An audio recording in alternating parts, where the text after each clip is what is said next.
Thank you, everybody. We're going to get started so we have some time, or else Brad, Neil, and Dave and I are going to sit and chat about Fairbanks up here for the rest of the morning. So we do want to get going on this this panel. We're here to talk about the Alaska Affordable Energy Strategy. When the AK LNG legislation passed in 2013, AEA was assigned a project as part of this legislation.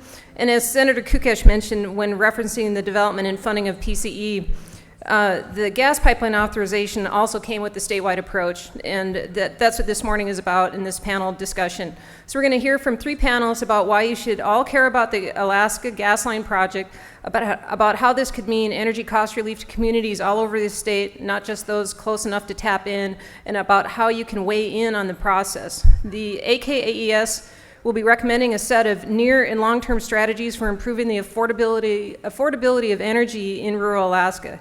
These recommendations will guide how the state develops programs and policies regarding consumer energy into the future. A big emphasis in the affordable energy strategy is on cost effectiveness, on which solutions make the most financial sense.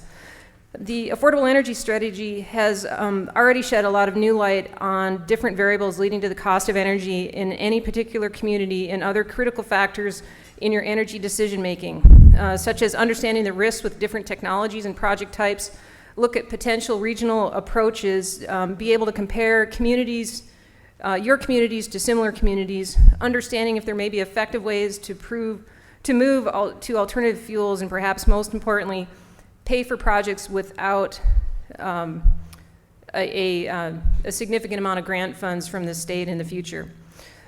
So first up this morning is Brad Chastain from the Alaska Gasline Development Corporation, then AEA's very own Neil McMahon, and finally Dave Messier with the Tanana Chiefs Conference. And we were just discussing, apparently Neil is the odd man out. He's the only one of us that does not have a UAF degree.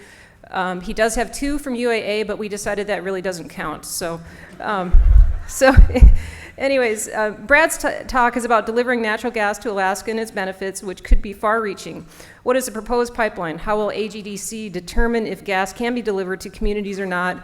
How the project is coordinating with AEA and other stakeholders, and generally, what can you expect from this project? Neil's going to be giving us an overview of the energy strategy, including walking us through both what leads to the consumer cost of energy for heat and electricity and how the state is exploring ways to reduce those costs.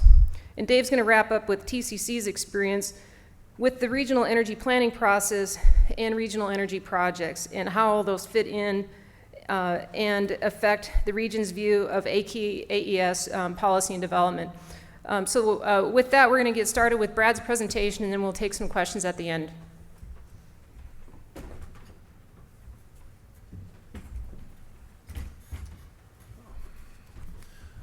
Wonderful. Good morning. It's nice to be here in Fairbanks. Thanks for having us. I'm going to talk a little bit about the North Slope Gas Pipeline Project with a plural S, and how in-state gas delivery fits into the mission that the Alaska Gasline Development Corporation has. I'm going to try this little button and see if it works as advertised.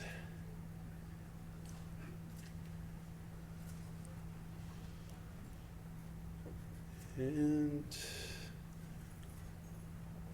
maybe I could just have someone advance the slide. I'm sorry. Am I doing something wrong? There we go. Hit the right arrow. Okay, I think I just need to get it out of the podium. Thank you. So let me tell you a little bit about the history of natural gas pipeline development. I'm not going to give you a complete treatise here of all of the pipeline development efforts that have gone back to the 1970s. But in more recent history, in 2009, the Alaska State Legislature started to get interested in in-state gas delivery from the North Slope and started to step forward with some more assertive action. The Alaska Standalone Pipeline was envisioned by the legislature. It was very much a child of the legislature's vision, and its mission was to deliver state gas in-state. And this was being driven largely because of the fact that Cook Inlet gas production was starting to fall off significantly, and there was a lot of concern about the energy security of existing gas users in the rail belt, South Central Alaska, as well as the overall energy security of the state and the significant challenges due to energy costs in the interior of Alaska. So in 2012, there was a very detailed program plan put together to advance the ASAP project, the standalone Gasline project. And in 2013, then the legislature passed legislation to form the Alaska Gasline Development Corporation. It's an independent public corporation, so it's a state-owned corporation, but it functions much like ADA or the Alaska Railroad. It has an independent board of directors. Director Hopkins is here from our board, and the board provides direction on what the activities of the corporation are. But through House Bill 4, the corporation was given broad latitude to pursue the development of a North Slope Gasline project, to ultimately finance and build that project and potentially even operate that project. And significant funds were allocated to the tune of $355 million. If you've heard the term the In-State Gas Fund, this was the seed money for the In-State Gas Fund. And then along in 2014, a very significant initiative came out of the Parnell administration, and that was the Alaska LNG project. And again, that made its way through the legislature and through SB 138. The Alaska Gasline Development Corporation was instructed to make that the priority project for the state, to take the state's ownership interest in that project and help further that effort, a much larger project. So in 2014, the pre-FEED effort with AKLNG came to play. So at this point in 2016, the corporation is actually progressing two projects. We have 100% ownership in ASAP, and we have 25% ownership in the AKLNG project. So a little more information about AGDC. I'm wondering if standing back is going to be better. Stand closer. Thank you. So AGDC is an independent public corporation. That's not helping. I'll try to get even closer. And we are the state's pipeline corporation, so we have the primary responsibility to deliver this North Slope pipeline, whichever project gets built, and we all certainly hope it's the AKLNG project, the much larger project.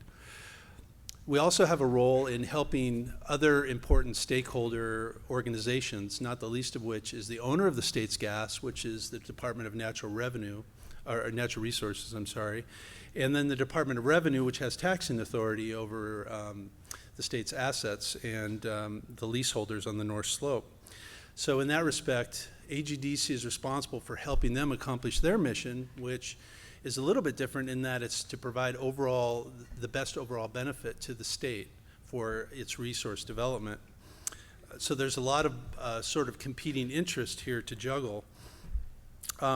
We hold the state's 25% equity in the project. We are the owner on behalf of Alaska of the state's share of that partnership with the other three partners, which include ExxonMobil, BP, and ConocoPhillips.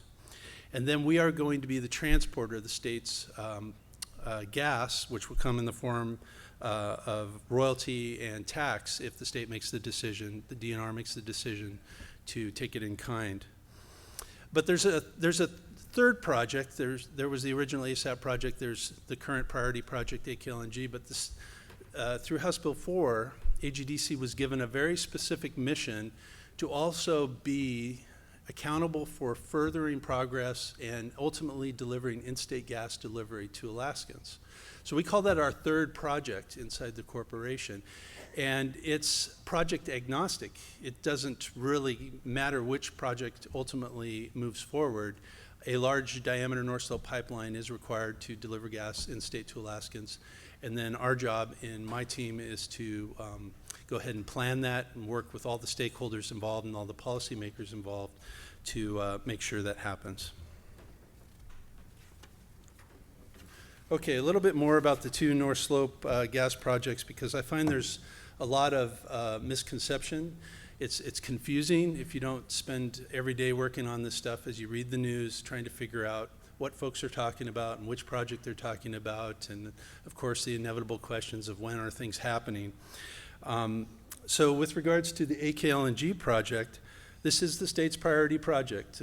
Governor's made that clear, and this is the project that we're putting all of our efforts behind to be successful and move forward. In the world of mega projects, it's a mega project. It's enormous. We're talking numbers that most folks have a hard time getting their arms around, $45 to $65 billion in total installed costs. That's to build it. Our partners are three of the largest energy companies in the world, certainly Exxon being the largest, and we are in equal partnership with those three other entities. In contrast, the ASAP project, a lot of times we get a kick out of this because I started working with AGDC on the ASAP project.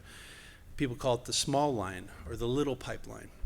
So the AKLNG project is a 42-inch diameter pipeline from the North Slope. The ASAP pipeline is a 36-inch diameter pipeline. So we like to say the little pipeline is a little bit smaller. But in its own right, it's a $10 billion project, an enormous mega project. It's our backup project. It was progressed to a full FEED stage, and we have a Class 3 cost estimate that sits ready for the state in the event it would be ever used as a backup project, and it's 100% state-owned. So either project will deliver gas to Alaskans. That's the basis of design taken into consideration on either project. But they're widely different in the nature of their size and their scope. So we're going to continue forward planning and developing the in-state delivery, whichever project is built.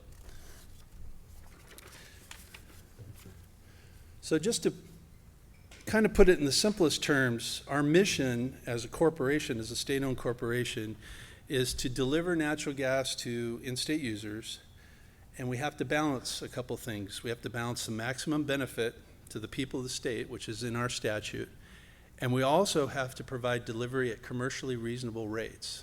So we have to try to achieve commercially reasonable rates. And it's an important term. It resonates strongly here in Fairbanks right now because the efforts with IGU and such to deliver gas to Fairbanks through trucking LNG are competing with the price of heating oil, which is relatively low at the moment. And so trying to compete with the fuel source or the energy source that you're trying to offset is the key here, because bringing someone energy at a higher cost than they can currently get it serves nobody very well. So what have we done to date? We work side by side with the Alaska LNG project management team. They need our information as the entity that's responsible for in-state gas in order to progress the engineering and planning on the project. And there's some important inputs that they need that we have provided and we continue to provide as they work through their pre-FEED deliverables, which are largely being completed here in 2016. One of those efforts was a detailed study of natural gas demand in Alaska. This really hadn't been done comprehensively before. And in 2015, we took a look at existing demand and then some scenarios about potential demand, assuming some nominal growth and industrial activity picking up and some things that could be projected. And then basically put those into cases to make sure that as the Alaska LNG project is engineered and designed, that it fully accounts for in-state use. And that information has been with the project since 2015, and the project design does account for in-state use as committed to when it was envisioned. We've also taken a look at offtake facility costs, and I'm going to have a slide just here in a second that gives a little more clarity about what we're talking about.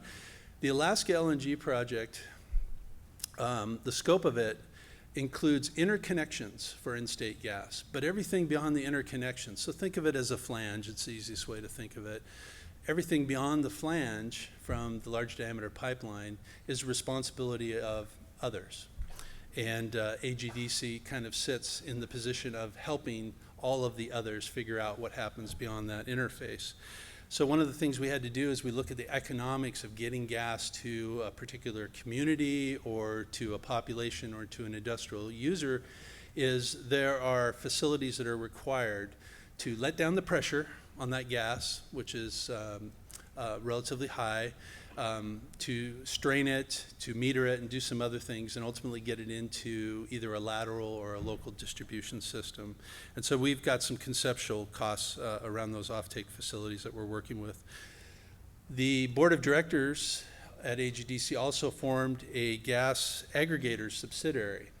This is one of the unique aspects of AGDC, is that the corporation is allowed to form subsidiaries for various business purposes.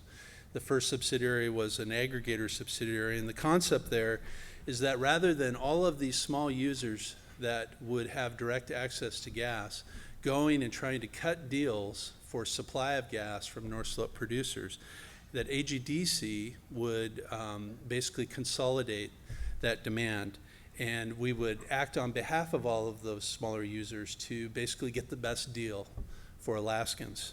The mission of that subsidiary then is to go ahead and work with North Slope suppliers and in-state users and match up needs to supplies and get the best deal for Alaska. Ultimately, we have to provide a lot of this information back to policymakers who are going to be taking a look at making investments in local distribution and conversion and those sorts of issues. This is all going to be rolled up. Our board of directors has determined that they would like to see a comprehensive program plan presented to them in June for their review. And so our plan forward in this regard, working at the same paced effort that's going on with AKLNG, is going to be presented here in June of 2016. So there'll be more information at that time. So a little bit on in-state gas demand. Our projected volumes, even under the high case, the best case scenario, our economy's booming, our population's growing, our industry is growing, are accommodated by the AKLNG project. It's going to be fully met. So our base case estimate in 2040, looking out 15 years into the startup of AKLNG, which will start up in 2025 on the current schedule, is that the state will consume about 333 million standard cubic feet per day. The high case is a little bit north of that at 422 million standard cubic feet per day. There's a lot of unknowns when you look out that far. We don't know necessarily what's going to be happening in Cook Inlet. Things have, even since 2015, some things have changed in our economy and what's going on. So we're going to continue to maintain this on an ongoing basis. But for a large diameter pipeline project that is an export project, which AKLNG is, it's an LNG export project, 300 to 400 million standard cubic feet per day is about 10% of its volume that's being shipped down that pipeline. So it's relatively small, but it's an important amount of gas, and it's certainly one of the most important things to Alaskans. Okay.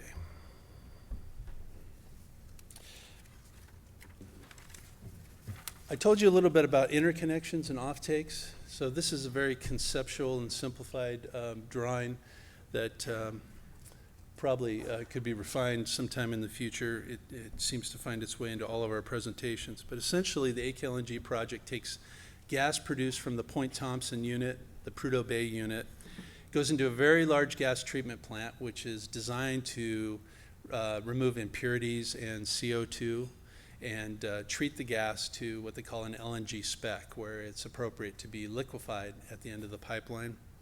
Travels down the main pipeline, and then the current design of the project is that it goes to Nikiski to a very large LNG facility and loaded onto LNG tankers, and they sail for markets in the east and elsewhere, potentially. Along the way, then, these interconnects are where Alaskans are going to have access to gas. And the interconnects lead to these offtake facilities that I was describing earlier that are largely driven by the need to take the pressure down on the gas.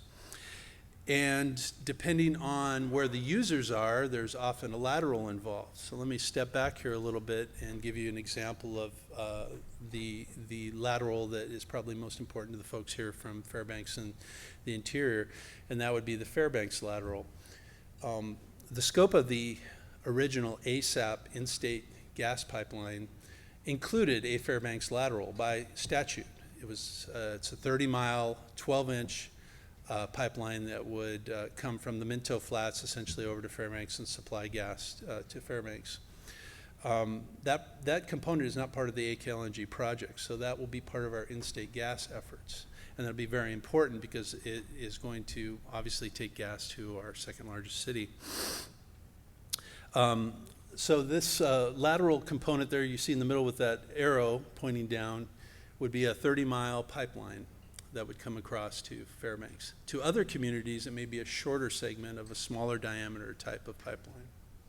And then ultimately, you have a local utility. You're building out your local utility infrastructure here in Fairbanks right now. And it would go out to individual users and be consumed. And so there's costs associated with every step of this value chain here. There's costs with the facilities and the infrastructure. And ultimately, there's conversion costs, because if you're displacing somebody's current use of, say, heating oil, then they're going to have to convert to natural gas, and it's a very current topic here in Fairbanks. The point I want to make is that everything you see there in blue with that red dashed line around it, those are things that we're going to have to identify clearly for policymakers, so we can identify sources of funding, we can identify the economics, we can identify whether it makes sense to a community to get natural gas, or whether there are other alternatives through the programs that you're going to hear about after myself with Neil to provide low-cost energy to the community. Because just because it's natural gas doesn't necessarily mean it's always going to be the lowest cost energy source. So to give you a little idea about what's coming ahead, we're spending a lot of time right now engaging the customers, existing customers and projected customers. So we've been up here meeting with Fairbanks Natural Gas and IGU, been talking to Golden Valley, we're talking to utilities in the rail belt, the large consumers. We're making sure that we understand from an aggregator perspective what those users' desires are, their needs, what they would like to see in the structure of pricing and whatnot, so that that information can be fed back into the commercial negotiations that are going on with the AKLNG project right now. We're also taking a look then at refining our understanding of the economics of in-state delivery. So getting down to some detail on what are the costs associated with moving beyond the interconnection. I'll be honest with you, I get asked this oftentimes, well, what about the we get 5 offtakes, 5 interconnects in the deal on AKLNG. And that was frankly just something that was pulled out. The project, frankly, doesn't really care how many interconnections we have. There are plenty of opportunities, more than enough opportunities for interconnections that really don't affect the project whatsoever. So much of our job is going to be all about making sure that we've got the placeholders in place, so that we can accommodate any potential scenario, because you can certainly envision there may be the larger communities that come online earlier and smaller communities later in a phased fashion. That hasn't been determined yet, but we want to make sure that we have all the options possible for in-state gas users. We've got to engage with our commercial team. This is a separate group within AGDC on gas supply commercial arrangements. So essentially, who we're going to buy from as an aggregator. That way we can represent those costs and what the terms of that supply is back to the users and engage them in rounding this deal up as we get closer to construction of the project. And then ultimately, we have to coordinate very closely with the Alaska Energy Authority, because we're both wrestling with many of the same issues, but have a little bit different scope in that AGDC is trying to deliver commercially reasonable rates, And we have terms in our statute like direct access, which may or may not mean you're close to the pipe. It could be an economic term. We have to make sure that we're not doing duplicate efforts. That's another area that we got to keep our eye on, so that we're not spending the state's money unwisely, and that's actually worked out very well with our high level of communication. We're using a lot of the data that's coming out of Neil's program for our own evaluation, including things like the costs associated with local distribution and conversion. And then ultimately, AGDC is going to continue to collaborate with the stakeholders like communities, policymakers, to make sure that we present all of the options. And there's going to be a lot of options with a large diameter North Slope gas pipeline. It's going to be great for Alaska, and it's going to be great for in-state gas delivery, and we want to make sure that our policymakers are fully informed as they make very significant economic decisions going forward, and hopefully the project is sanctioned. So with that, I'll wind up, and I'll be happy to take questions later after we're done. Thank you very much.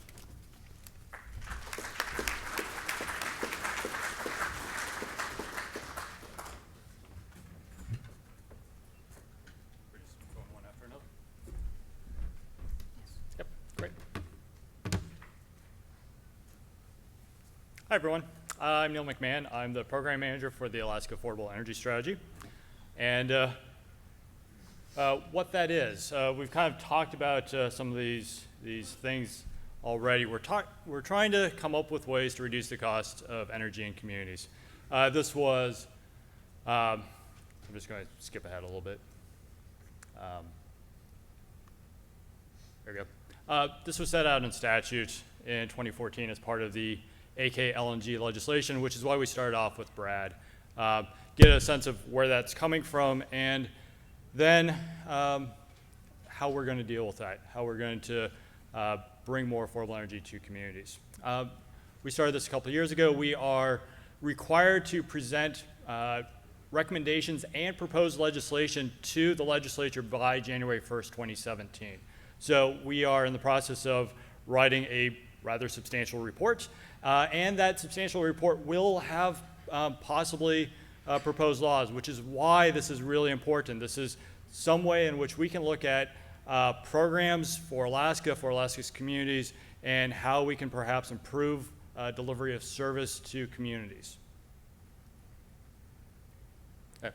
The service area that we are looking at is essentially the area that is not the rail belt. So there's somewhere over 200 communities. The population is somewhere over 165,000 people. The largest community is Juneau. The smallest community is a wee bit smaller than that. The average population of the communities that we're looking at is about 200. So relatively small populations, and I think probably the target audience for the Rural Energy Conference. Okay. We're looking at this as in two different formats. We're looking at this as an opportunity in the short term. What is it that the state can do to help out communities based off of the funding realities that we have? Are there things that we can do differently funding-wise? Are there different things that we can do providing services? But we're also need to look at this in a long-term sort of format as well. Part of the AKLNG legislation also included something called the Affordable Energy Fund, which is a potential source of revenue for this. It'd be 20% of the revenue from the somewhat part of the gas, the royalty gas. That's what it is. And that might be a fair bit of money 10 years down the road. The sectors that we're addressing, we're looking at residential, both for heat and electricity. We're looking at the non-residential sectors, the commercial sectors, both heat and electricity. We haven't really addressed industrial use and transportation outside of delivering fuels into communities. So that's kind of the boundaries that we have set. Things that we are expecting out of this. First off, if things work, we're not going to change that. Status quo, remains unless there's a good reason to change that. Aside from that, we're also then looking at ways that we can improve programs. It could be also new programs. It could be sorts of mandates, requirements, regulation changes. And on top of that, hopefully we're going to be creating a lot of useful tools for communities. This process, and you will see just a little tiny bit of it, it has a lot of data in it, and I think a lot of that will be very useful to communities. Okay. Just to go very quickly over, I'm not going to read all the acronyms, there's a whole bunch of them, but the stakeholder outreach and the way in which we've been trying to meld this into the things that AEA has already been doing over the years and some of the other current programmatic and administrative orders. Commissioner Laddick referred to Admin Order 272 earlier. That's something that we're coordinating with. We're coordinating with the regional energy plans that have been going on for the last couple of years, coordinating with our previous planning efforts, and then with different groups, the regional organizations, various state and federal agencies, NGOs, private people, private companies.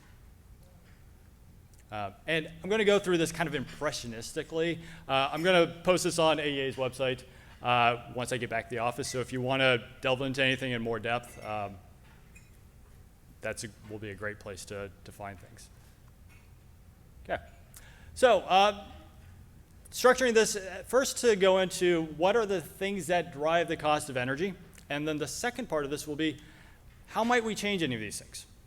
So we're going to find that there's a lot of things that lead to the cost that people pay. And there may be some levers that the state has, and there may be things that are just going to make it really difficult to change those costs.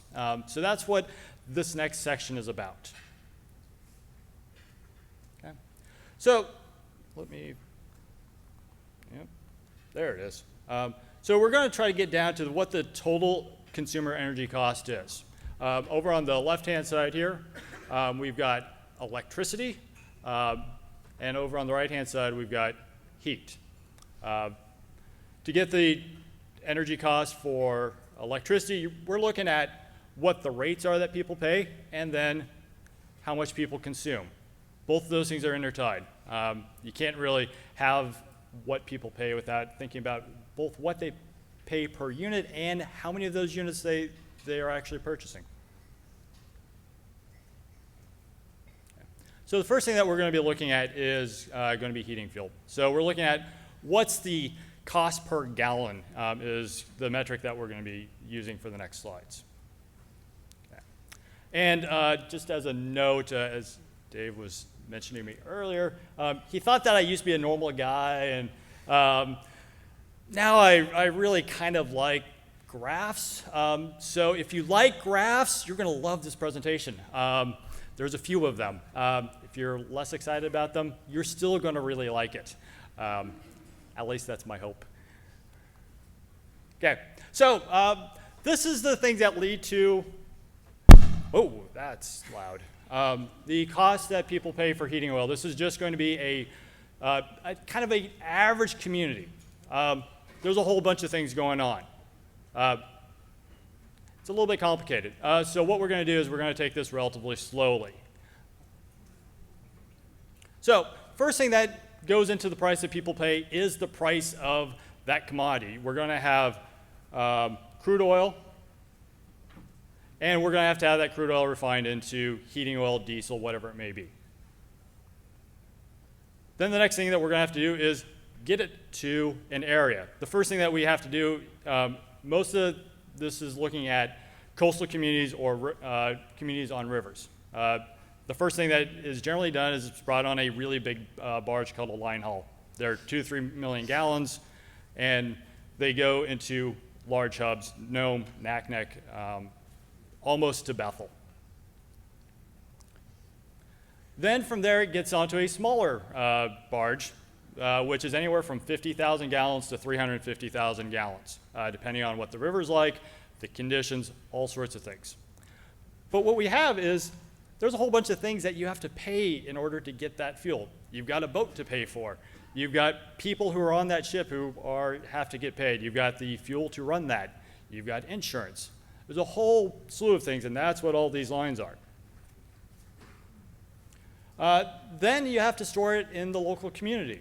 You've got operational costs. You've got the people who are dispensing the fuel. You also have the actual cost of that tank. So you've got a whole bunch of different things that go into that cost in the community. Frequently, though, we get that the state or federal government has built those tanks, so perhaps those capital costs aren't included in that final cost to consumers just yet. And then the last thing, and this is something that has been problematic for me to try to figure out a way to model this, is the price that people finally pay. There's a little bit of a local markup.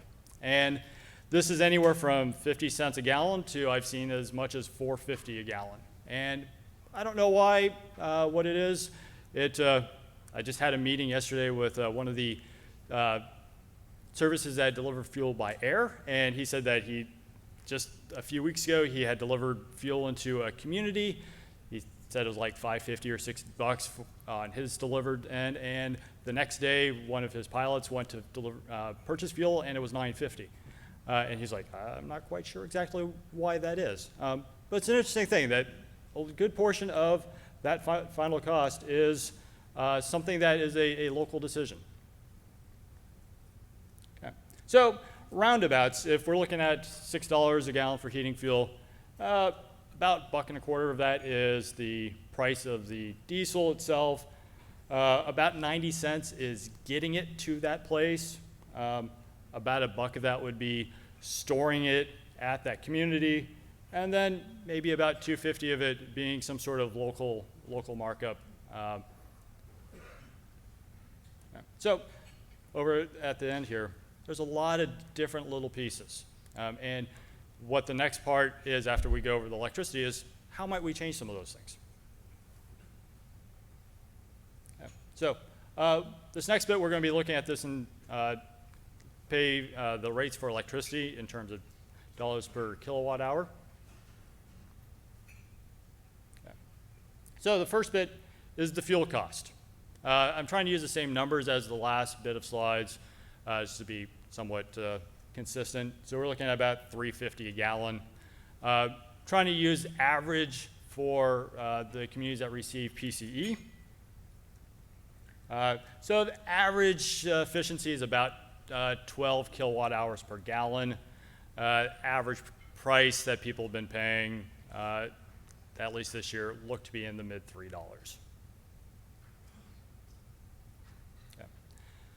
Now, the next part is the cost to run a utility. And the cost to run a utility, there's actually a very wide range across the state. This is the median for the utilities that I've had access to, which are the non-regulated utilities that receive PCE funding. It's about 75 utilities, about 135 communities. Things that we have are operational expenses, O&M, paying for personnel. Then you've got general and administration, things like insurance. You have a building you have to pay for. You've got copies to make. You got to mail things. You may have to depreciate your larger purchases. So this could be gensets. It could be trucks. I've seen a number of things that have been depreciated over time. And there's interest that needs to be paid sometimes. And then the last thing is that quite a few utilities actually have income too that are not associated with electricity. And the last thing that goes into that rate is some sort of rate that is above that which is reported and eligible per the guidelines of the RCA. Over the entire average of the PCE communities, it appears to be about 4 cents, but it has a very large range. The largest difference is in some communities there are subsidies that decrease the cost that communities and residences pay. And in the North Slope Borough, this can be upwards of 75 cents per kilowatt hour. And then in other places, there are communities that have a rate above what's reported and eligible of upwards of 90 cents per kilowatt hour. So there's a number of things that lead to what people pay for electricity. Yeah. So in our kind of average utility, about 29 cents a kilowatt hour is the fuel cost, about 22 cents a kilowatt hour is the utility, and then about 4 cents is the rate above the reported and allowable. So that turns into a total of about 55 cents a kilowatt hour, which is pretty average. Okay. Now, the next part is then looking at, so we have rates, then the next thing is, how do people consume that energy? What are the things that lead to both electricity and heating oil consumption? Primarily, we've been concerned about heating oil. Okay. So the first thing is if we're looking at buildings, and we've primarily focused on buildings, is climate. We obviously know that Alaska is a little bit colder than some other places in the world. Southeast Alaska is significantly warmer than northern Alaska. In terms of heating degree days, the Southeast is about 8,000 to 9,000 heating degree days. The North Slope is about 22,000. So if you just take that building, a building that was, say, in Ketchikan, and move it to Point Hope, you would more than 2.5 times you would increase the amount of heating oil that would be needed to heat that building, just because of the climate. Another thing that impacts it is the size of the building. Makes sense that larger buildings are probably going to consume more energy. The building use, different types of building consume energy differently. And then the last thing is just how efficient that building is. We've had speakers earlier talk about how we can improve efficiency of residential buildings. I really thought that the mayor's house was really neat. So things like that. Okay. So non-residential building, kind of gone over some of this. Building sizes, generally speaking, larger communities have larger buildings. So if you're in Sitka, you're in Juneau, those buildings are generally smaller than if you're in a community of 30 or 40 people. So some types of buildings are just generally bigger as well. So schools are large buildings. Generally, small stores are not so big. So depending on what types of buildings we have in communities, that's going to influence how much that community is going to consume for energy. AEA so far has been able to compile about 3,000 buildings where we know how large they are. This is at about 10,000 non-residential buildings that we assume are in the area of the affordable energy strategy. Okay. Now, a couple things that I think are kind of interesting about the consumption of energy in these non-residential buildings. There's some difference across different types of buildings on their heating oil consumption, but not that much. But when we look at the electricity consumption across different types of buildings, there's a huge difference. Like, for instance, stores consume a lot more electricity than, say, a jail or a firehouse. So they've got a lot of refrigerators and things like that. So tailoring things to different types of buildings may be something that's really important. Heating oil consumption doesn't really change that much based off of where things are except by their climate. Because I think people generally don't like being cold. And they also don't like being really, really hot. So there's kind of bounds for how much we're going to consume for heating oil, except based off of really how efficient buildings are. So there's some bounds on that. Electricity, though, interestingly, we use, really don't like where that thing is. Or I just need to not move my hands around so much. Larger cities consume more energy in their buildings. This may be a matter that sometimes that means that electricity is cheaper, but I think it may also be just patterns on how people use things. Now, similarly on the residential side of things, one of the things that really impacts how much people consume in their houses is how large they are.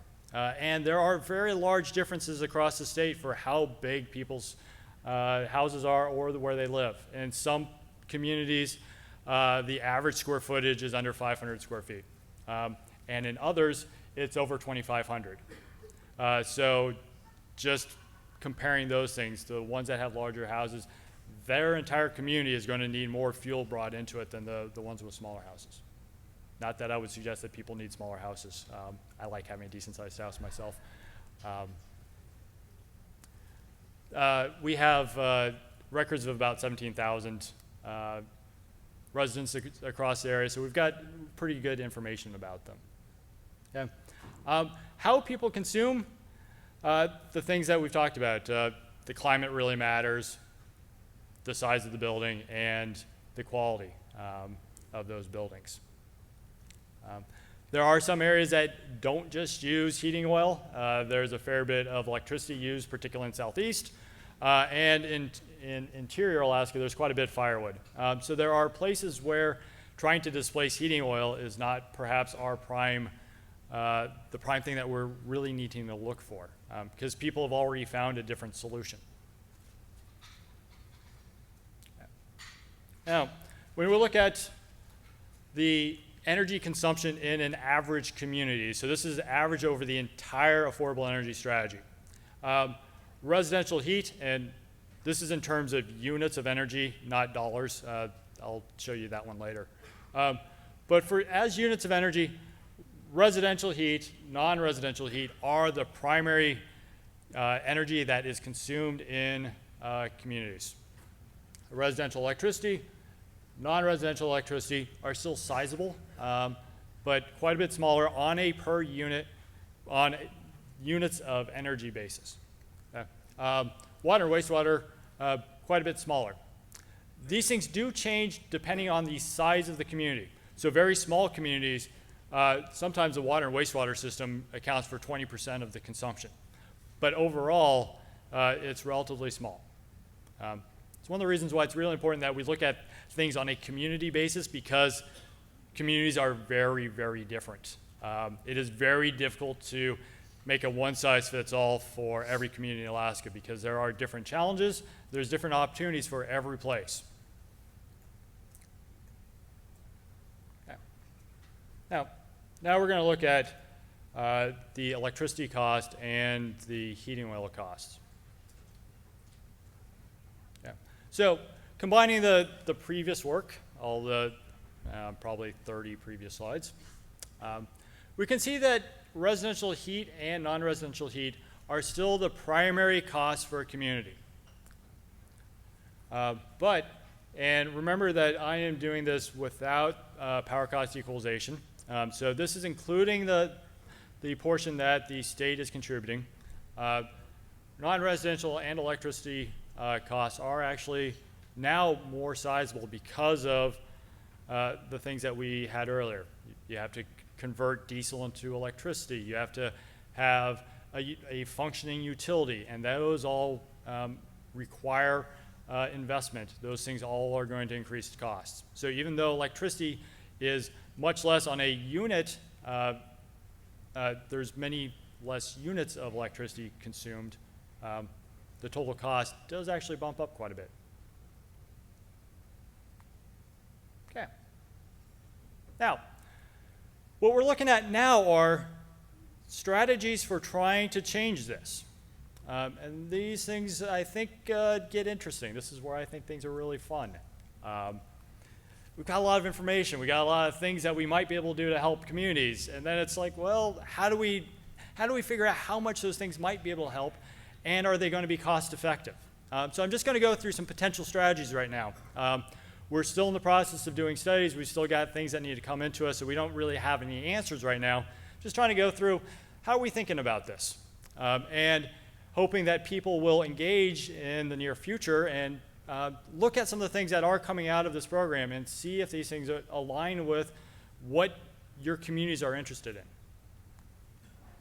Okay, so looking at ways to reduce the heating fuel rate. How might we be able to reduce the cost of heating oil in communities? Okay, so first thing, we may switch fuels. We may be able to bring LNG into communities. We may be able to bring biomass. We might be able to bring propane, all of which have been mentioned by speakers earlier. Okay. Maybe we could figure out how to improve the operational efficiency of delivering fuel into communities, maybe by something with larger barges or better system or something. We might be able to come up with a way to do that. We've hired the U.S. Army Corps of Engineers to do that particular study. Okay. Maybe we have direct capital subsidies, which is kind of what the bulk fuel upgrade program is, where we pay for capital expenses straight up. Okay. Maybe there's something that we can do with limiting local markups. Not suggesting that that's what we need to do, but that's another option. That's another potential lever that we have right there. Okay. Or there's perhaps some sort of direct subsidy of heating oil. Within the legislation, it requires that we come up with a way in places where there is not a cost-effective way to reduce the cost of energy in those communities. We have to come up with a way to look at directly underwriting the cost. So this may be another option, and we have some folks over at ICER who are looking at that. Okay. Now the next thing is looking at the rates for electricity. What might we be able to do with that? Okay. So once again, we might be able to change fuels. We've got a study looking at delivering LNG to communities, and we should be able to get some results on that in the next month or so. Okay. Are there ways in which we can improve the generator efficiency? By making the generators more efficient, we're going to consume less fuel. Okay. Could we change to some renewable energy? By not burning fuel, then that may be another way to reduce costs. Okay. Could we, as we just discussed, reduce the delivered cost of fuel through some sort of efficiency of operations? Okay. So all those things are things that might reduce the fuel costs that people pay. But each of those, as you can tell, is going to have some other effect. We're going to have investment for, if we look at LNG. We're going to have investment for that distribution system. We're going to have tanks for that. We're going to have conversions of that. And that's all going to then lead to costs to the utility or perhaps costs to the state, depending on where it comes from. Okay. Then, if we're looking at things that might impact the utilities, we could have direct capital subsidies. We could help pay for new generators. We could help pay for wind turbines, whatever it may be. We could help come up with ways to reduce the unpaid bills to the utilities. There's a lot of utilities that do have debt that people will not pay. Okay. We may come up with ways to increase the revenue to communities. This may be heat sales agreements. This could be renting poles. It could be all sorts of different things. Okay. We could figure out ways to reduce the interest rates that utilities are paying, pay down risk for their purchases, something like that. Okay. Maybe there's some way that the state could help the total cost of running a utility. Maybe we could do something that would reduce that cost. Okay. Maybe there's something we can do to reduce those rates above the reported and eligible. Or, once again, we could have some sort of direct subsidy, something that directly reduces the cost to consumers. Power cost equalization does this. Maybe there's other mechanisms. Okay? So there's a whole slew of different things that we could potentially do. And what the process is trying to figure out which of those is going to be most cost effective. Of all of our different options, what is probably going to be the best deal for communities, and the state's only got so much money. How can we divvy things out in a way that's going to assist communities, assist regions most cost effectively? Okay. Now, another option is to reduce consumption. I'm only going to give one example of this. Okay. Now, I took a model house, and this is somewhere in the Bethel region, 1,300 square foot house. Used the average consumption for that region, and then also, stupid thing, also worked it out with doing a retrofit on it, weatherize it. The average reduction that we've seen for weatherization is about a third of the heating oil consumption, or natural gas consumption in Anchorage, biomass consumption in some other parts. Okay? So about a third savings. So I took this community, I figured out the difference that particular house would be paying from 2000 through 2015 if they had weatherized that house in 2000. So depending on the price of crude oil, that's going to impact how much people are paying per gallon in their community. And we can see that some years it's about $2,000 that they would have saved. But in years, this was 2007, 2011, when oil got pretty expensive, they would have been saving nearly $4,000. And that doesn't seem so bad to me. So trying to cut consumption may be a very useful strategy. Now, gone through a whole bunch of things, gone through them relatively quickly. Now the next thing is we have a whole bunch of options, and we've got ways to prioritize these things. Okay. So we're doing economic analysis on these, trying to make sure that the money that's put into it is more than returned by the savings. We want to make sure that things are net positive for everyone. No reason to spend money on something that isn't going to save anybody money. Okay. We're going to do some technical analysis. Make sure that we can actually do the things that we're proposing. Okay. Want to make sure that things are balanced through regions. Make sure that we have something for every area. And look at constraints. And there's budgetary constraints, there's time limitations, there's just political realities about what can be done, and we want to make sure that we come up with something that is practical. Okay. And the last thing is, we'd really like some stakeholder input. And I'm going to give you a couple resources at the very end on how you can do this. We have some mechanisms for getting stakeholder input, but it would also be great to get input from people from communities. Now, and this is where you're going to be able to find this. So there are some things that you can learn at the Rural Energy Conference. There is a presentation tomorrow by ASEP on public-private partnerships, which is an outgrowth of the Affordable Energy Strategy. There's also something from on energy efficiency that you can see tomorrow afternoon as well. ASEP has some technology briefing papers somewhere out there. I walked right past them, so hopefully you all have better. Yeah. And you can also meet with me.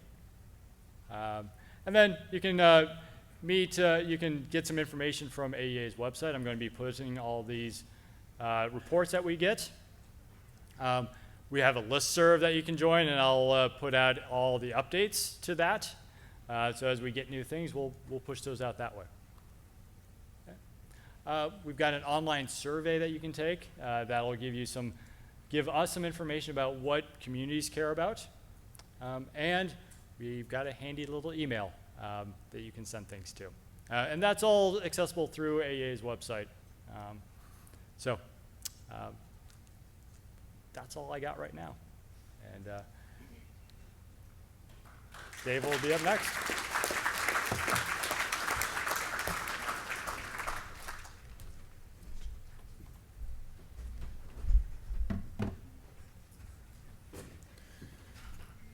Good morning. All right, so my first goal was to not fall off the edge of the stage. I think I navigated that one. My second goal is to only hit this microphone once. So we'll see how I do.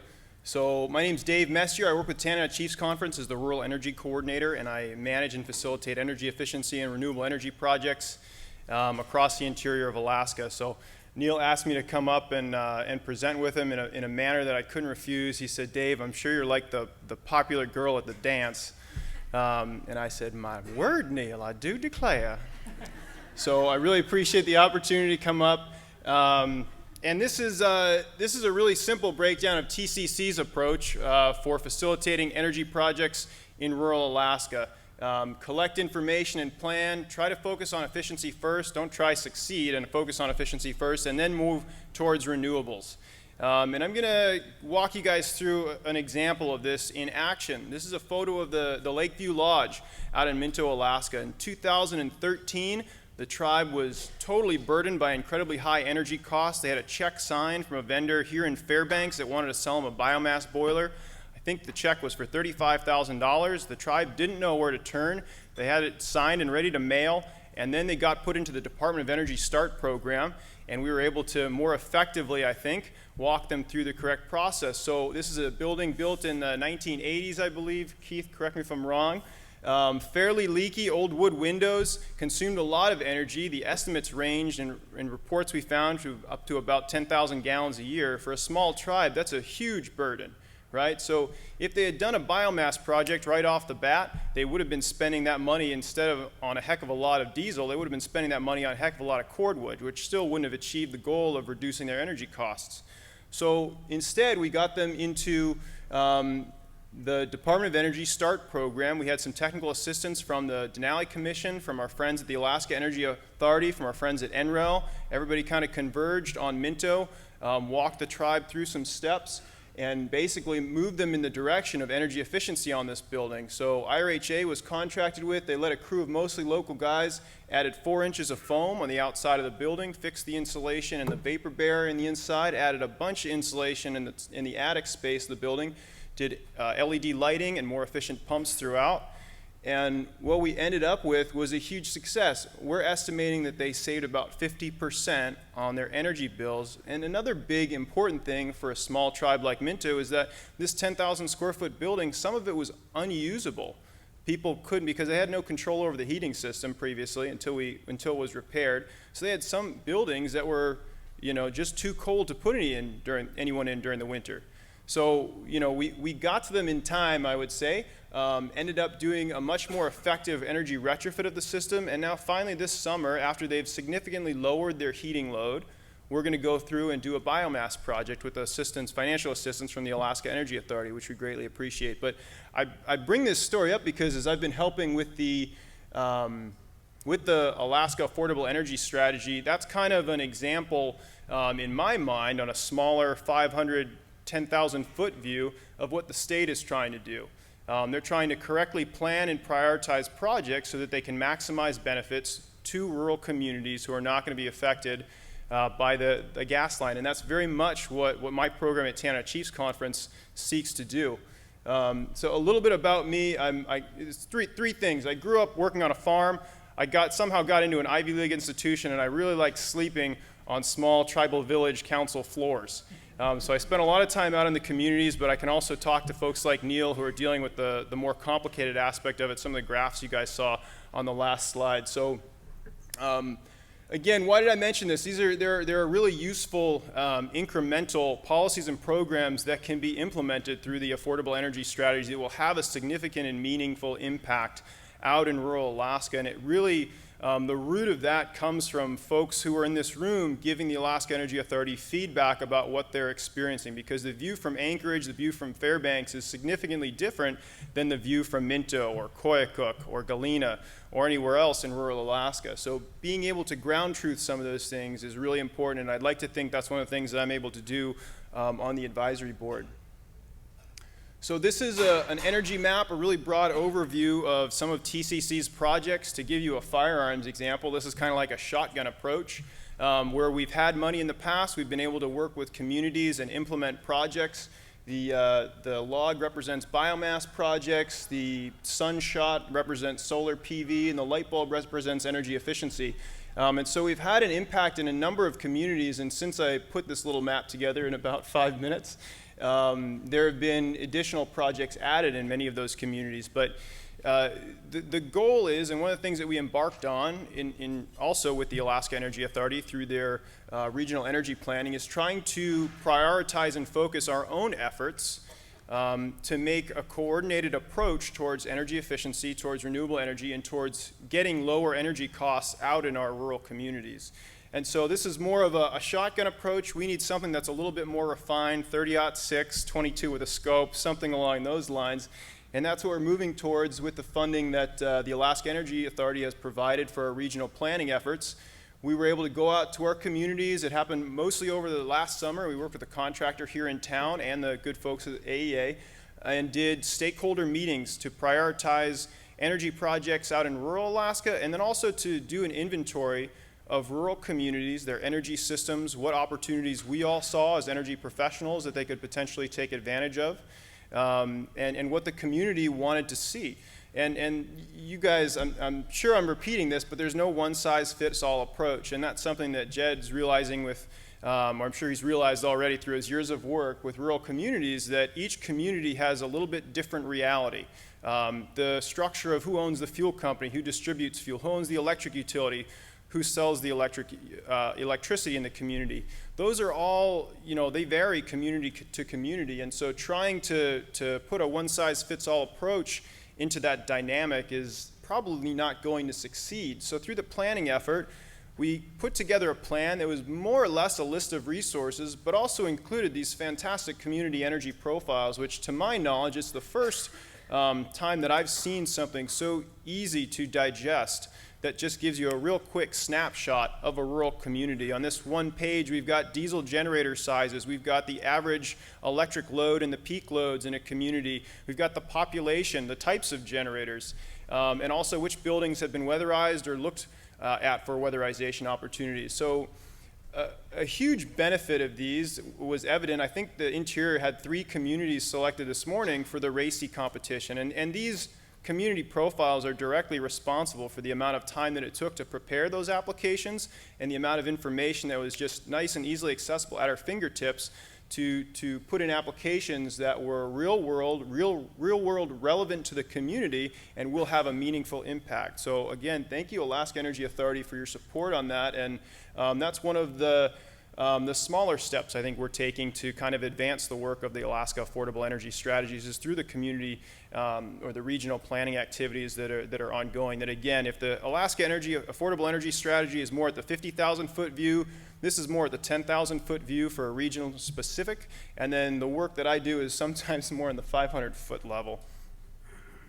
So energy opportunities, again, this is just through my observation and my work over the last few years. I've realized that I cannot change everything in rural Alaska. I wish that I could, but I can't snap my fingers and get automatic results, and I've got a finite amount of time as well. So when I try to determine where I'm going to spend my limited amount of time, I really want to see easy to measure results, or results that are easy to measure. So some of the ways we can get there are maximizing our village's power cost equalization, minimizing the line loss out in rural communities, maximizing the kilowatt hour per gallon in fuel efficiency, and then just looking at different incentives and trying to design a regulatory process which will hopefully morph a little bit over the next few years to something that is able to incentivize some of our rural communities towards moving in a direction that has a more efficient generating system. And I'll note, obviously, electricity is not the end of the energy conversation. For me, I kind of focus on it a lot because it's easy to measure and it's easy to gauge your successes. And remember that energy map that I showed before, showing all the different energy projects in rural Alaska? I look at those as springboards. So we might have small successes in some of those communities, but they've gotten people talking. We did an 18 kW solar array out in Fort Yukon last year, and one of the coolest things I thought was when a friend of mine who used to live out in Fort Yukon and is now down in Anchorage had a visitor from Fort Yukon come in, and they told my friend, hey Dave, or hey Brian, things are changing up in Fort Yukon. We got a big solar array on the tribe. And that got back to me. So these smaller projects, they have an impact in changing the conversation at the community level, and I'd like to think they're moving us towards something that's less reliant on diesel. I had a slide, and I took it out because I figured after looking at Neil's presentation, you guys have probably seen enough graphs for one morning. But it showed the average electric use, or the average electric production and the fuel source in each community.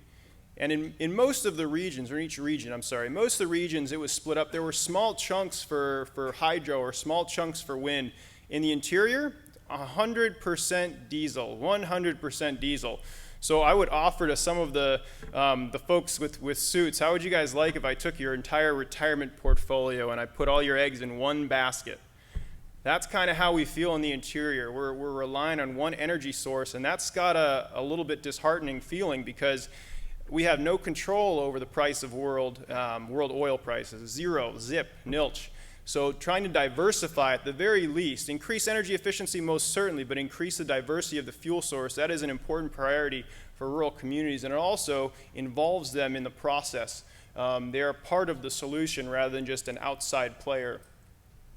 But one of the successes I'll just note really quickly in maximizing the village's PCE opportunities, we've worked with I think about 7 to 10 different communities, and in those communities, and again, this was a result of the regional energy planning process, just working with the communities, going in, speaking with the tribal administrators.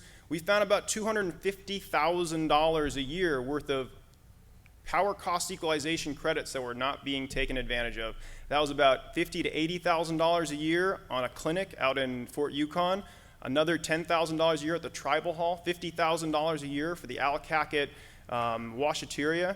Those are real dollars that translate into real positions that could be hired at the tribe. When you take $50,000 out of a community, that's a hardship on that community, and it represents a significant amount of opportunity for what the community could be doing with that chunk of money. So I would stress for the rural communities that are out there, again, if you want to be a numbers person and focus on and try to get stronger from your successes, focus on your community's power cost equalization. Make sure you're maximizing your community facilities PCE rates, because those the numbers can really add up to be staggering. And I know when I looked at my communities, I was amazed how many tribal councils, how many clinics, how many washaterias simply weren't taking advantage of the great programs that are out there to reduce the costs in rural communities.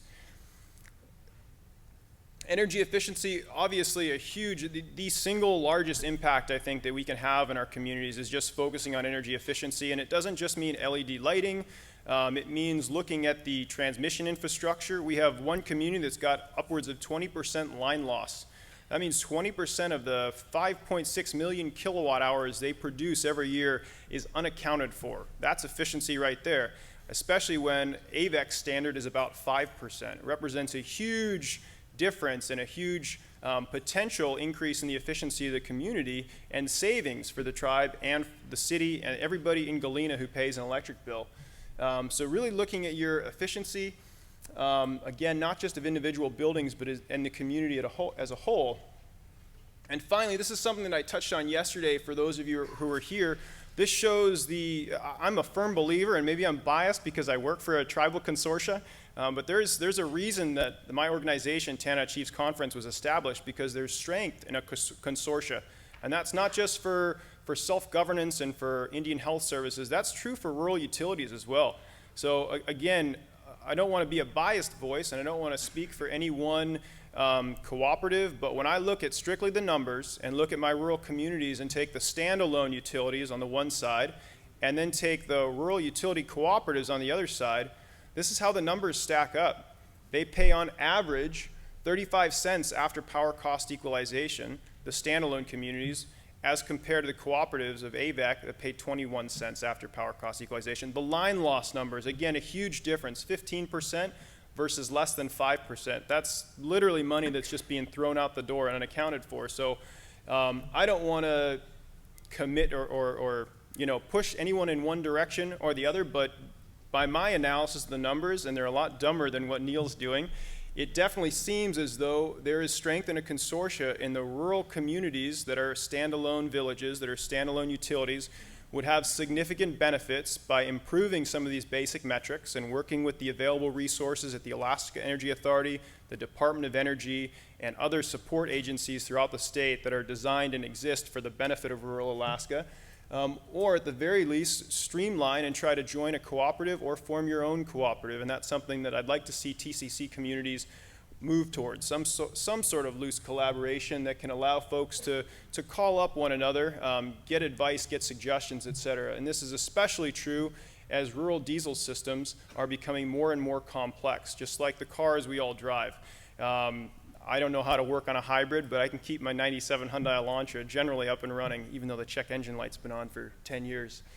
And again, this is a comparison. These are some of the communities in my region that have much higher costs than an AVEC community. Coycook's at 56 cents a kilowatt hour after power cost equalization.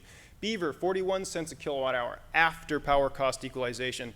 So these costs are real impediments to being able to afford living out in rural communities, and they're incremental steps that I think, simple low-hanging fruit that we can advance on with policy and with further assistance for communities. It's not pie-in-the-sky type stuff. These are real-world metrics that we can use to gauge our success or failures.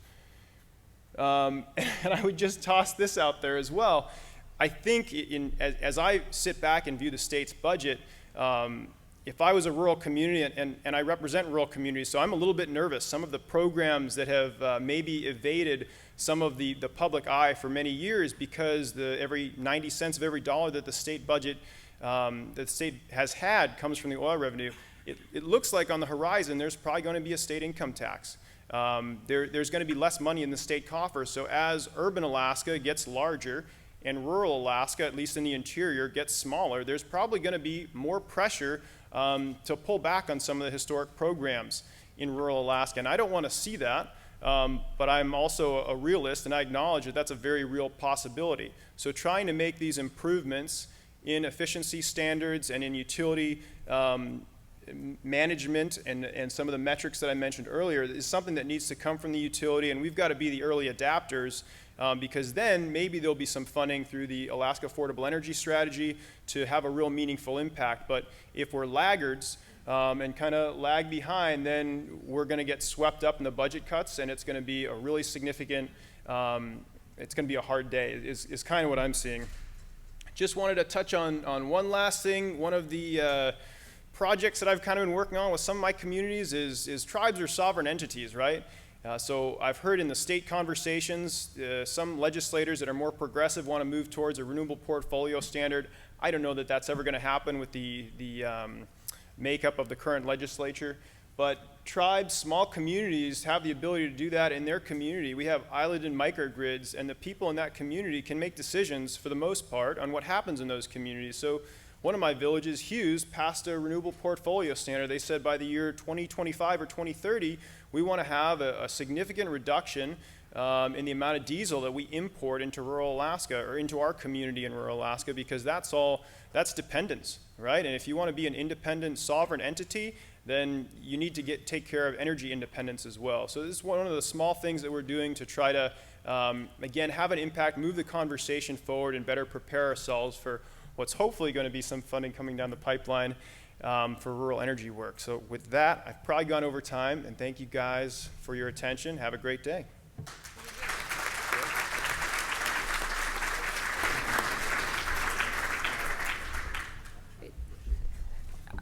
Are there any questions off the bat for any of our panelists? Sure, right there. I don't know if there's a... Oh, there we go.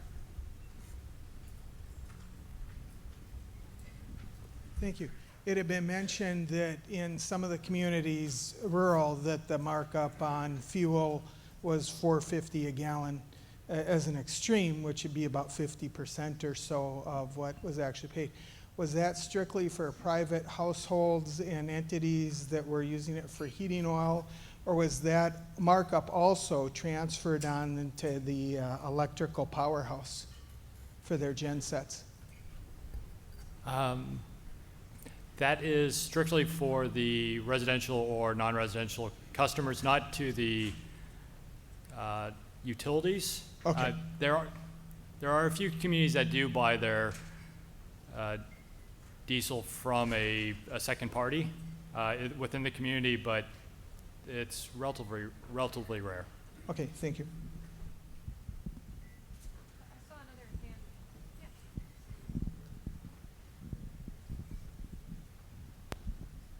This question is for Brad. How realistic do you think it is that natural gas could meet like the space heating needs of some of the small villages? Just because I run a natural gas utility in New Wixit, and small scale, it doesn't work. Well, I'd like to talk to you some more and learn more about that. I can't speculate necessarily, but what I can say is that smaller population or a smaller demand makes economics more difficult. That's just a fundamental law that we have to deal with. And so as we do our work, we're going to take a hard look at that. We're going to try our darndest to drive those economics down to as low a possible cost. But in the end, the constraint will be the economics. We all want gas for everybody, but the constraint will be economics, and we'll have to work that hard and be as realistic as possible, and then let policymakers make decisions, much as decisions were made in your community on the North Slope.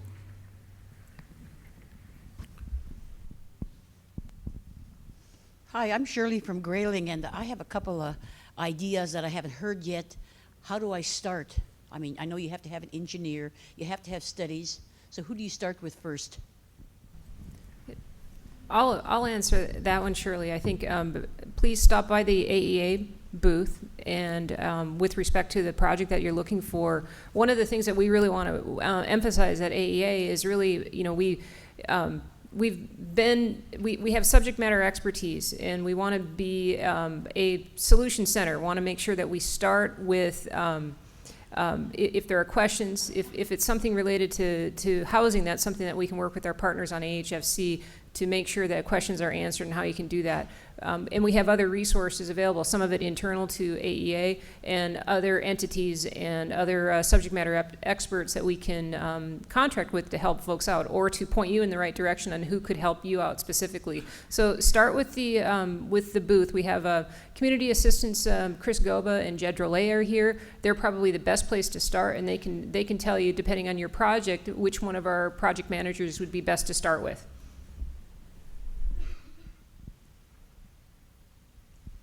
Hi, my name's Ray Pfeiffer. I'm from the village of Healy Lake. One of the concerns that I have is this map of rural Alaska. Is these urban cities that are considered rural, they have vast populations that don't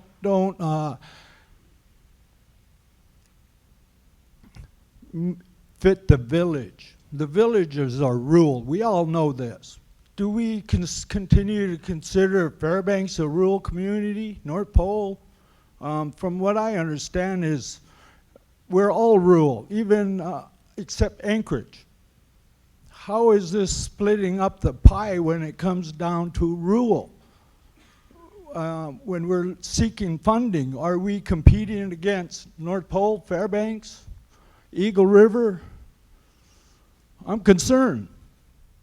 Well, actually, Thank you for that comment, and I guess I'll add one perspective on that comment. It's one of the reasons that we've sponsored this Rural Energy Conference for years, is to really actually kind of really emphasize on the small communities. And I think Dave really touched on the work that TCC has done to really kind of emphasize what the communities are able to do. And AEA's perspective is to make sure that we can provide technical assistance and support to make sure that small communities, rural communities, which has been a major emphasis of our programs for years, are able to get the resources and the assistance that are needed. And you've touched on some really big issues with respect to decisions that policymakers need to make. Senator Kukesh had addressed some of those issues this morning. So you definitely have touched on something, but again, this is why we have a lot of the programs that we have, is to address and emphasize the small rural community needs.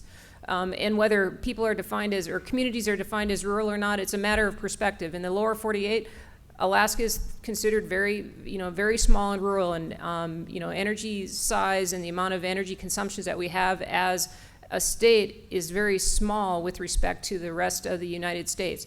But in Alaska, this is one of the reasons that we want this conference to be successful and have folks in the room, is to talk about these issues that are very unique and special to our small rural communities.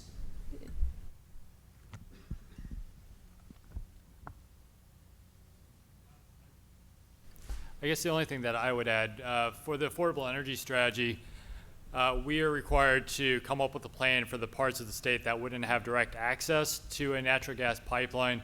There's no indication within the legislation that we would only provide it to communities under a certain size, and so that's a structural limitation on the legislation that we're under for that. But I do definitely agree with what you're referring to. My name is William Ishkok. I'm from Guigamuk, and I have been in the utility industry since early 1980s. And I know everything about the rural challenges of what power production. And I have heard some comments from yesterday, today, and I know what the mission statement of Alaska Energy Authority: reduced the cost of electricity in rural Alaska. But we have all the solutions in our communities of four. We started the Tanana Wind Group back in 2005 because we've been combating all the costs of producing electricity. And I like the comments that I've heard from two young men up there. One size don't fit all, and you cannot control the price of fuel. And being a standalone utility, your major cost of operation is diesel fuel. Takes about a third of, 2/3 of your operation maintenance. And we have one of a kind in my community. We have what you have seen up here, what has been talked about here. We have the smart grid. We have educated. We got a battery storage. We've got wind turbines. And we got the diesel generators. And we've been reaching out to Alaska Energy Authority to help us. We thank Alaska Energy for being there. And U.S. Department of Energy and Indian Energy Program. We like those guys because they help us. But when it comes down to your real needs, there are barriers. The policy needs to be fixed within Alaska Energy Authority. We have been working with Alaska Energy Authority for the last 2 years. And I didn't want to become public, but I have to reach out to Alaska Energy Authority to help us. I like seeing Al Kukesh program and policy specialist. And I like seeing the commissioner of Department of Economic Development. Maybe they'll be here. Maybe they will be able to help us change policy within Alaska Energy Authority. It makes me question who is the boss over there? Who's making the real decisions? You know, I don't like getting frustrated, but trying to help my community and our consumers, we are hurting. And let us help our communities bring down their energy costs. Thank you.